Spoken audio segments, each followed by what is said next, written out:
This weekend, we're jumping back into the Old Testament to look at a miracle that may be familiar to you, or more likely you probably never heard of.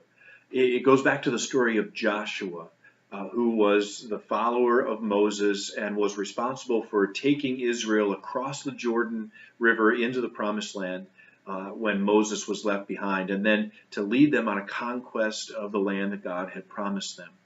And in Joshua chapter 10, we're told that they found themselves facing some pretty serious opposition, a coalition of kings and armies that were coming against them. And quite honestly, with that kind of resistance, they had every reason to conclude that it was going to be hopeless until God stepped in a very remarkable way. The only time recorded in the Bible or human history, God actually caused the sun and the moon and the planet itself to stand still for a full day.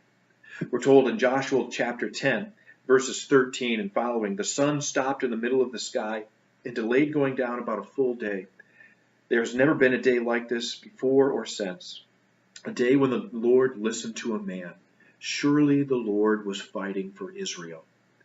And that's the common thread through this and all of these battle stories in the Old Testament that sometimes are hard for us to appreciate.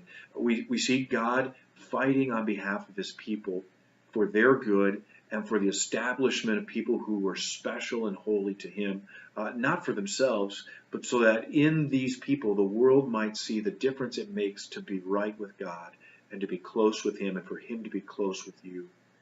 You have on your side a God who is sovereign over all creation and can use it to whatever end he needs to for your good. He can even cause the sun, the moon, and the moon to move or to stand still, and the earth itself obeys his command. That same God loves you and knows you by name and calls you to be his own. So what is there to be afraid of? Your God stands with you.